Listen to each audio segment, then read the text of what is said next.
I always thought love sounded loud, like laughter echoing down a hallway or two people talking over each other just to be heard. I never expected it to whisper and still break me. It was a Friday evening, one of those in-between hours when the sun's still hanging on, but the hallway lights are already glowing. I had just pulled Rachel into a hug, nothing dramatic, just the kind of embrace people in love are supposed to share without thinking. Something routine. A pause in the day. I wasn't expecting anything but that moment of simple closeness. But as my arms wrapped around her, I heard it. Barely audible, slipped through a breath she probably didn't mean to let out. God, don't. My body froze. Everything inside me just locked. Her body was stiff, barely brushing against mine, like the contact itself was something she had to tolerate. And before I could even ask what was wrong, she turned abruptly and disappeared into the bedroom. No eye contact. No explanation. Like a shadow fleeing from light. I didn't follow. I just stood there, my arms still half extended, hanging uselessly in the space she used to fill. Behind the closed door, I heard nothing but the soft sound of fabric shifting. I stayed in the hallway longer than I care to admit. Just listening. Replaying the moment over and over again in my head, hoping I misheard. Hoping it was something else. A whisper meant for no one. A breath, not a word. But no matter how I twisted it, those two words remained. God, don't. That's not confusion. That's not affection. That's not stress from a long day. That's rejection. Resentment. Maybe. Something she'd been holding back. Something I wasn't supposed to hear. I dropped my arm slowly and turned toward the wall, where a photo hung in a cheap wooden frame. It was us. Rachel and I, standing on a bluff 2 summers ago, wind in her hair, sunlight bleeding into the lens. She had her hand wrapped around my waist, her face pressed into my shoulder, smiling like she had everything she ever wanted. And I looked exhausted, but proud. Like a man who built a life with his own hands and thought it would last. Back then, I thought I was lucky. Not the fairy tale kind. Not chosen by the universe lucky. Just a man who found someone before the storm hit. That photo lied to me. Or maybe we were both lying, even then. I waited for her to come out. For the door to creak open. For her to offer some clumsy excuse, a bad dream, a sore back, a stressful phone call. But the door never moved. The silence didn't explain itself. I didn't knock. I didn't beg for clarification. I just walked into the kitchen and leaned against the counter. One of her mugs was there pale blue, chipped near the handle, half full of cold tea. The paper tag from the bag dangled off the side like some forgotten warning. I stared at it. Thought about how something so ordinary could suddenly feel like a threat. Who says something like that when their husband hugs them? I wanted to be furious. Really, I did. But what I felt was hollow. Like I just opened the fridge expecting a meal and found it completely empty. Rachel and I were never flashy. We weren't the couple that friends envied or gushed over. But we had rhythm. I worked as a systems engineer for a regional airline, deadlines, logistics, and 10-hour shifts. She ran a freelance design studio out of our home, boutique work, mostly for sustainable brands. Our life was neat. Grocery list in the Notes app. Color-coded Google Calendar. Laundry on Wednesdays. Pizza on Fridays. Our whole relationship could have been printed and laminated like a family schedule posted on a fridge. Maybe that's why she flinched. Maybe she outgrew that kind of life. Or maybe she just outgrew me. What I couldn't shake wasn't the whisper or the hug. It was the way she turned and never looked back. Not even a flicker of regret. Like that moment wasn't spontaneous. Like it had been practiced in her mind a dozen times before. And that terrified me. Because if that wasn't shock, if it was instinct, then how long had she been hiding it? How many other moments had I missed? I didn't know it then, but that would be the last time I reached for her without second-guessing myself. After that, I wouldn't be reaching for comfort. I'd be reaching for the truth. We didn't speak about it the next day. Not directly. We moved around each other like strangers in an airport terminal, polite, distant, disconnected. She scrolled through her phone while sipping coffee. I packed my bag for work like nothing had changed. But everything had. That weekend we were invited to a birthday party at our friend Greg's place. Just a casual evening. Drinks, board games, too much wine. I wasn't in the mood, but we went anyway. Rachel came alive around people. That's always been her magic. She knew how to light up a room. And that night, she did exactly that. She was glowing, laughing too loudly, touching people's arms when she talked, including his. Logan. I'd heard his name before. He was a client, supposedly. She mentioned him offhand in meetings, said he wanted a rebrand for some startup. But watching them that night, the way she touched his arm, the way she leaned in when he talked, it didn't look like business. I didn't say anything. Not yet. The car ride home was brutal. Rachel stared out the window like we'd just left a yoga retreat, not a social minefield. And I gripped the steering wheel like it was the only thing keeping my hands from shaking. That kiss, I said, voice low, measured. She didn't flinch. Didn't turn her head. What kiss? You know which one. Logan? She scoffed softly, like I was boring her. It was a dare. You're being dramatic. I turned my eyes back to the road. My mouth tasted like rust. You kissed him for 11 seconds, I said. She laughed. Dry. Dismissive. Are you timing me now? And that's when it hit me. She wasn't sorry. Not even close. She was amused. You're blowing this way out of proportion, she said. I didn't sleep with him. It's not like I cheated. That word hung in the air, unspoken but fully implied. I didn't answer. Because somewhere in that silence, something broke. And I didn't even know what it was yet. We pulled into the apartment parking lot, and I just sat there. Engine ticking, hands still on the wheel like I was mid-turn, mid-thought, mid-something I couldn't name. Rachel opened the door without another word, her heels clicking on the pavement as she walked away from me like we hadn't just unraveled in the car. I didn't follow her immediately. I stayed there another 5 minutes, maybe more. Not to calm down. I wasn't angry in the traditional sense. I was just stunned. Like I'd been in a car crash, only the airbag never deployed, and now I was sitting in the quiet aftermath trying to understand what had hit me. The apartment felt colder than usual. Rachel was already in bed, back to me, scrolling through her phone with the blue light glowing across her face. She looked like a stranger under that light, like someone too far away to reach. I didn't speak, didn't get in the bed, just went to the bathroom, turned the faucet, and splashed water on my face like that could reset me somehow.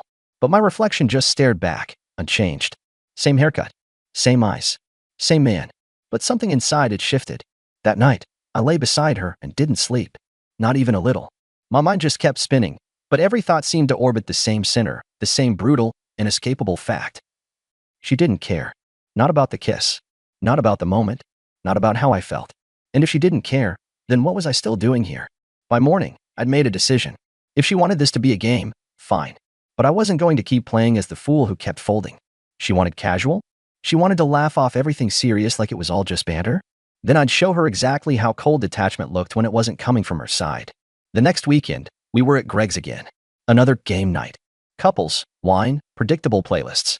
Rachel was in rare form, telling stories too loudly, leaning too far toward Logan, laughing like she hadn't burned down our last conversation. But I wasn't watching her.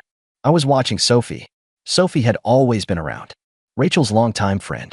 Kind, observant, always the one asking how you really were when no one else cared. She remembered birthdays. She brought extra snacks for people with allergies. She was the kind of person who didn't try to fill silence. She respected it. I found her by the kitchen island, sipping whiskey from a small glass. Still a bourbon girl? I asked. She looked up, surprised, then smiled. You remembered? Hard to forget, I said, voice easy. She laughed, low and genuine. The kind of laugh you don't fake. We talked. Nothing scandalous. Just talked. About work. Her new role in the city. Her hesitations about the move. Her hopes. And I listened. Really listened. Asked questions with weight. And every time Sophie smiled, I felt Rachel's eyes flick toward us. Every time Sophie leaned in, Rachel shifted in her chair across the room.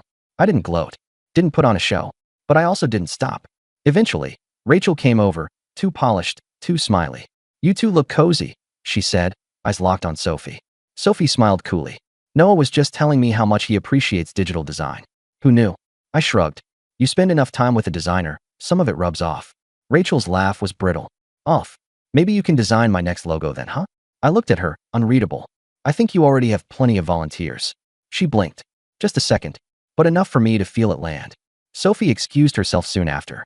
But not before giving me a look. Curious, thoughtful. And I didn't feel guilty. Not one bit. At home that night, Rachel was quieter than usual. Didn't mention Sophie. Didn't ask about the conversation. But I caught her watching me through the mirror as I brushed my teeth. Her eyes scanning me like I was a book she hadn't finished and wasn't sure she liked anymore. And in that silence, something became clear. I didn't talk to Sophie because I was trying to cheat. I talked to her because it was the first time in weeks that Rachel seemed to actually feel something. She'd grown so used to me being predictable, soft, reachable. Now she couldn't read me. That spark I saw in her eye. It wasn't affection. It was fear. And fear meant she still had something to lose. Next weekend, another gathering. This time, a backyard party. String lights, melting coolers, cheap beer, and early 2000s pop songs playing off someone's half-dead Bluetooth speaker. Comfortable. Predictable. Rachel wore the red dress. The one she saved for nights when she wanted every man in the room to notice her, especially one. Logan was already there, of course. She beelined to him like gravity pulled her. I walked in, nodded at a few people, found my place by the fire pit, and waited. Sophie showed up 15 minutes later. Hair damp like she'd just stepped out of a hot shower, cheeks still flushed from the air. She found me near the fire. Hey, she said, brushing ash off the bench before sitting beside me. Didn't think I'd make it. Glad you did, I said. And we talked. Again, nothing explicit. Just conversation. Real. Easy. It wasn't romantic. But it was intimate. Like we both understood the rules and neither of us wanted to break them, yet. Then, of course, someone said it. Truth or dare? Of course they did. The group circled up fast. Chairs pulled close. Drinks refreshed. I ended up sitting directly across from Rachel. She perched in her lawn chair like a queen hosting her court. Sophie beside me. Quiet. Calm. The dare started harmless. Eat hot sauce. Text someone a dumb question. Harmless stuff. Then it was Rachel's turn. She didn't hesitate. Noah, she said, eyes gleaming. Truth or dare? I didn't flinch. Dare. Kiss someone. Not me. She said it casually, but I heard the edge in her voice. I knew her too well. So I turned to Sophie. Didn't wait. Didn't explain. Just leaned in and kissed her. Not a showy peck. Not a polite party kiss. A real kiss. One with weight behind it. Sophie didn't pull away. She kissed me back. Slow, warm, unshaken. And when we pulled apart, she whispered just loud enough for me to hear. Let's do that again sometime. I leaned back, turned to Rachel. And her mask had slipped. Just a little. But enough. The corner of her mouth twitched. Her fingers clenched around her cup. Her smile was suddenly too wide. Too practiced. She laughed. Too loud. Too sharp. But it didn't matter. Because the damage was already done. And I wasn't done yet. I didn't look at Rachel for the rest of the night. I didn't need to. I kept my arm resting on the back of Sophie's chair, kept my voice light in the conversation, kept my laughter casual and honest. Not loud. Not performative. But every now and then, I could feel Rachel's attention prickling the back of my neck like static. Not because I was trying to provoke her. That part had already passed. I wasn't playing anymore. Later that night, as people filtered back inside to refill drinks and graze over leftover snacks, Rachel found me alone in the kitchen. I was at the sink, rinsing out a glass, letting the water run warm through my fingers. She stepped in behind me like she was staging something. That was cute, she said, twirling the ice in her cup. Her tone tried to be light, but it cracked. What was that little performance? You really wanted a reaction, huh? I didn't turn around. Just set the glass down and wiped my hands with a towel. I was just playing the same game you did. She stepped closer, voice dropping a notch. You don't even like Sophie like that. I smiled to myself before answering. You sure about that? And there it was. The flinch in her eyes. The one she tried to hide behind whatever expression she'd been practicing all evening. That moment where the script fell apart and she realized she wasn't the one directing the scene anymore. I walked out before she could say anything else. And from that point on, I knew I had the upper hand. Not because I was manipulating her, but because I'd finally stopped being the one clinging. That kiss, that spark in Sophie's eye, that weightlessness in my chest, it was more than payback. It was proof I could still feel something that didn't revolve around pain. But that wasn't the end. That wasn't even the climax. That came a week later. Another party. This one at someone's lake house. More drinking, more fake laughter, more pretending. Rachel had been extra quiet that evening, which, if you knew her, was the equivalent of blaring alarms. She wasn't withdrawn because she was embarrassed. She was calculating. Tense. She stuck close to Logan that night. Every touch a little too long. Every laugh a little too loud.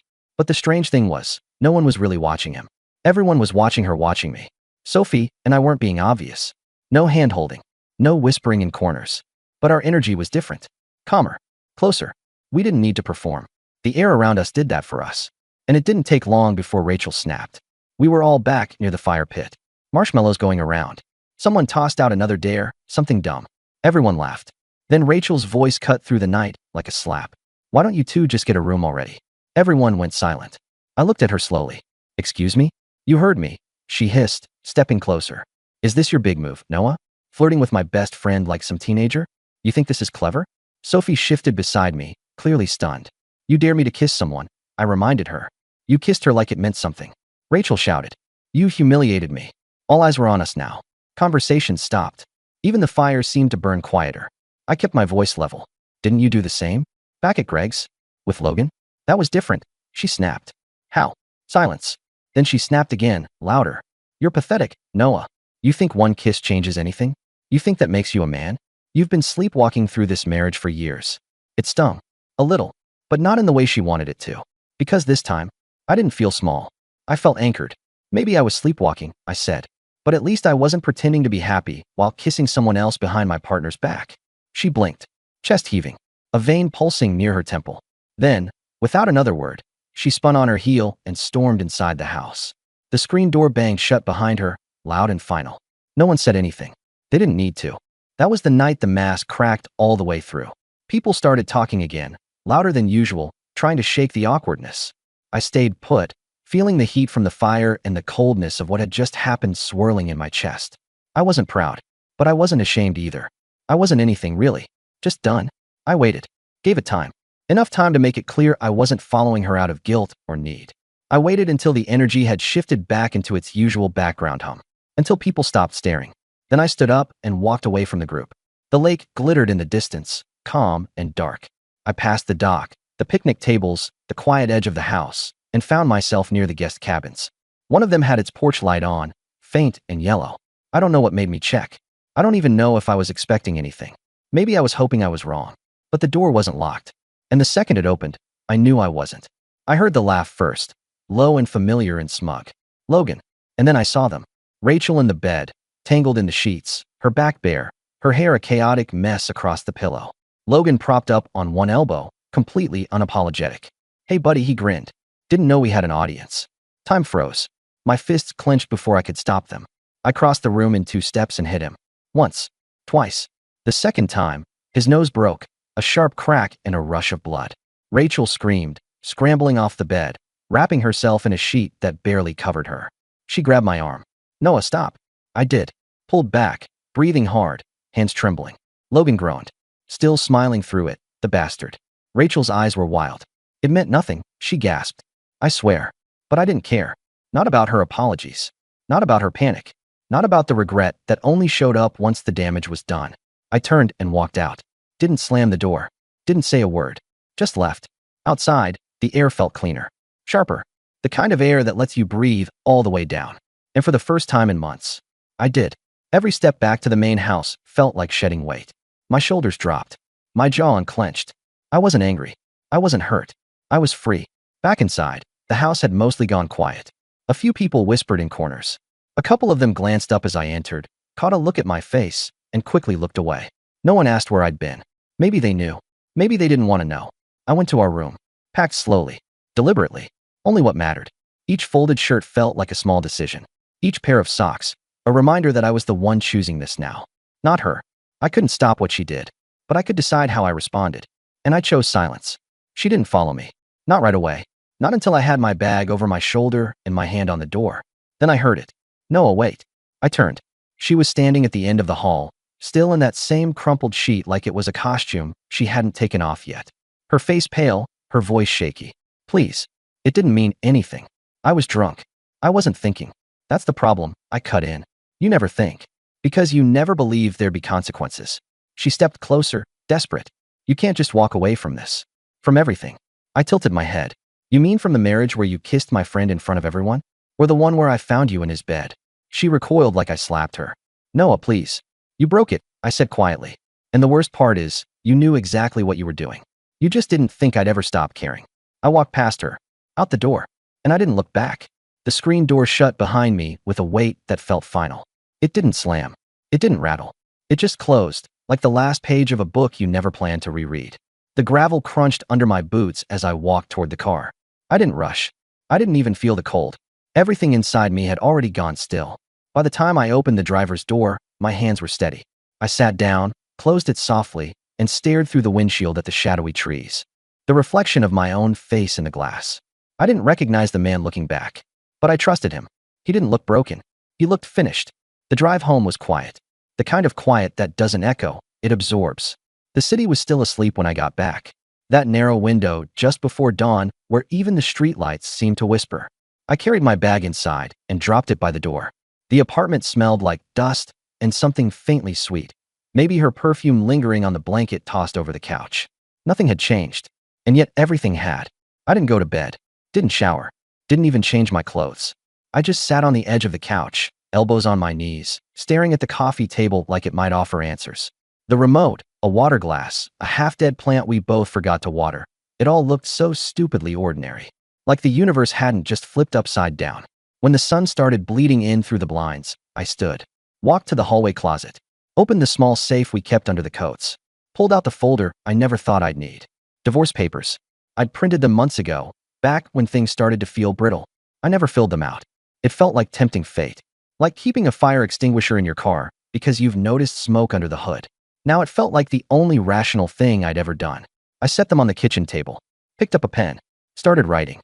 Name, date, grounds, irreconcilable differences. The pen didn't shake. My hand didn't hesitate. Halfway through the first page, I heard the knock. 3 soft taps. I didn't get up right away. Didn't need to look through the peephole to know who it was. I opened the door. Rachel stood there. Same clothes. Hair tied up in a loose knot. Mascara smudged. Eyes red and puffy. She looked like someone who hadn't slept. Someone who'd cried too hard and now didn't know how to stop. Noah, she said. Her voice cracked just saying my name. I didn't respond. I just stepped aside. She walked in slowly, like she wasn't sure she belonged here anymore. And the truth was, she didn't. I shouldn't have done it. She started, then bit her lip hard. I was selfish. I was drunk. I was stupid and angry, and I didn't say a word. Just turned back to the table and continued filling out the paperwork. She saw the forms and stopped mid-sentence. Her voice broke into a whisper. Noah, what is this? You know what it is. Please don't. Her voice trembled. We can fix this. We've been through hard stuff before. I finally looked up. No, we haven't. She sat down across from me like her knees gave out. I made a mistake, she said again. No, I replied. You made a decision. She swallowed, eyes glistening. You don't have to forgive me. Just don't stop loving me. That part hurt. Not because it made me waver, but because of how familiar it once would have sounded. There was a time when I would have grabbed her hand just for saying it. There was a time when that sentence could have undone every bruise between us. But that time had passed. I'm not angry, I said. She blinked, surprised. I'm just done. You played with fire, Rachel, and you called it freedom. Her bottom lip quivered. I slid the papers into a folder and stood. She didn't follow me. Not yet. She just sat there, in the chair we used to argue over who got the bigger slice of pizza in. Now she looked small in it, like a guest in a place that no longer felt like home. I walked down the hall, past our bedroom, past the framed memories nailed into the drywall, each one now feeling like a lie someone else told me. Every photo, every note on the fridge, every shared toothbrush, it all belonged to a version of us that didn't survive. I heard her voice again. Soft. Cracked. Noah. I stopped. She stood there, hands clenched together, like she was trying to keep herself from falling apart. You don't have to say anything else, she said. I know what I did. I know how bad it was. I just needed to see you one last time. To know what I destroyed. I nodded slowly. You want forgiveness? She didn't answer, but the words sat between us like a question she was too ashamed to ask out loud. I walked closer. Not close enough to touch her. Just enough to see her fully. I don't hate you, I said. She inhaled sharply. But I don't believe you anymore. She blinked hard. A tear slipped down one cheek. You didn't lose me because you made a mistake. You lost me because afterward, when I stood there, you shrugged. That's what stayed. Not the kiss. Not even the bed. The way you looked at me like it wasn't worth fixing. Her hands went to her face, shoulders shaking with silent sobs. I'm not coming back, I said. Because what we had, it's not something I can want again. It's something I survived. She nodded, tears streaking down. I'm sorry, she whispered. One last time. I know. I opened the door. She stood still for a few seconds like maybe there was one more line to say. But there wasn't. She stepped out. And I didn't watch her go. Not out of cruelty. Just peace. That afternoon, I met Sophie at a small cafe near the park. She was already there, sitting outside with the sunlight catching her hair, a pair of sunglasses balanced on her head. When she saw me, she smiled. Everything okay? She asked. And for the first time in a long, long time, I could tell the truth. Yeah, it finally is. There's something strange about the way healing starts. It's never loud, never sudden. There's no orchestral swell. No moment where your heart leaps and says, this is it. I'm better now. It's quieter than that. Softer. Like waking up one morning and realizing the ache didn't beat you to consciousness. Like standing in your kitchen and noticing, truly noticing, that your hands have stopped shaking when you reach for the coffee. After that lunch with Sophie, we didn't rush anything. No confessions. No impulsive late-night calls. No candlelit moments full of tension and half-spoken longing. Just check-ins. Sometimes through text. Sometimes over coffee. Sometimes sitting on opposite ends of a park bench talking about nothing that mattered, and somehow that felt like everything. And it was exactly what I needed. 2 weeks passed. One evening, I found myself at her place for the first time. A small apartment above a bakery, windows open, faint cinnamon in the air. Her place was cozy in the way that had nothing to prove. Books stacked on the floor. A half-solved puzzle on the table. A cat named Theodore watching me like I'd interrupted his private hour. We sat on the couch. Close, but not quite touching. A movie played in the background, but neither of us paid attention. Something about sitting next to her made the noise around us fade. Not in a dramatic, cinematic way, more like a soft dimmer switch turning the world down just enough. She sipped her wine, looked at me sideways. I haven't had someone just sit with me like this in a long time, she said. You seem like someone people don't walk away from, I replied. She smiled faintly. They don't. I just stopped gripping too tightly. That stayed with me for the rest of the night. Later, after the wine was finished and the credits rolled on a movie we couldn't name, her knee brushed mine. I didn't move. Neither did she. There was no rush. No hunger. Just quiet. Presence. Eventually, she rested her head on my shoulder. I closed my eyes. Not because I was tired. Because it felt like peace. When I stood up to leave, she walked me to the door. She hesitated for a second, just a breath, then looked up. Not yet, I said gently. She nodded. No sadness in her eyes. Just grace. Back at my apartment, something felt different. Not dramatic. Not spiritual. Just easier. I passed the kitchen table where the folder with the signed divorce papers still sat, unopened since Rachel left. I glanced at them, then at the window. The skyline blinked back at me. I didn't feel urgency anymore. I didn't feel rage. I just felt still. Rachel hadn't reached out since that day. No texts. No calls. Nothing. And maybe that silence was her final apology. Or maybe it was just her way of holding on to control. Either way, it didn't matter anymore. It didn't hurt. It didn't echo. It was just gone. The next morning, I woke up and brewed coffee without thinking. Sat at the window in the early light, steam rising from the mug, the world outside beginning to hum. My phone buzzed. Sophie, hope you woke up to something good. I looked at the message for a long moment, then smiled, not on purpose. Just because it happened. Me. I did. A week later, it was Saturday again. I'd just gotten back from a long walk through the park, earbuds in, mind drifting. I had plans with Sophie later, nothing special. Lunch. A used bookstore she loved. Maybe a walk through the arboretum. Nothing heavy. That was the point. I turned my key in the lock, pushed open the door. And there she was. Rachel, sitting on the edge of the couch like a statue carved out of guilt. Her shoulders hunched forward, hands clasped, eyes glassy. She stood when she saw me. Hi. I didn't answer. Just set my keys down and hung my jacket, taking my time. I didn't ask how she got in. I knew. She still had a spare. That was on me. I won't stay long, she said quickly. Her voice trembled. I needed to say it to your face. I leaned against the counter, arms crossed. Say what? She took a shaky breath. What I did, with Logan. It broke something. I know that. I felt it snap the second it happened. I said nothing. I thought I could be reckless for one night, she continued. Thought I could chase whatever feeling I thought I was missing. But I lit a match I couldn't put out. I didn't just burn us. I burned the one person who never left me. She looked down. Her hands were shaking. I've been going to therapy, she added, like she needed to prove something. Trying to figure out why I keep destroying the good things in my life. Why I need chaos to feel alive. And I think I know now. I raised an eyebrow. Because I never felt in control, she said. And you were always so steady. So sure. I think I wanted to shake it. To see if I could break it. And when I did, I realized what I lost. I looked at her. Not with hatred. Not even sadness. Just clarity. You want forgiveness? She nodded once. Yes. And what happens if I give it to you? She looked confused. Like the question caught her off guard. Do you think we go back to how it was? I asked. Do you think it erases the way you looked me in the eye after that night and acted like none of it mattered? No, she said softly. But maybe it lets you move on. And maybe it lets me stop hating myself. I stepped closer. Not close enough to be a comfort. Just enough to make sure every word landed. I don't hate you, Rachel. She blinked fast, surprised. I just don't believe you. She opened her mouth to speak, then stopped. You didn't lose me because you made a mistake. You lost me because afterward, you shrugged. Her face crumpled. One hand went in her mouth as tears spilled freely now. I'm not angry anymore, I said. But I'm not coming back. Because what I had with you, it's not something I want again. It's something I survived. She nodded slowly, shoulders trembling. I'm sorry, she whispered. One last time. I know. I opened the door. She stood there a moment like she might say something else. But she didn't. She stepped out into the hallway. And I didn't follow. The door closed behind her with a soft click. Not a slam. Not a bang. Just a sound with no return.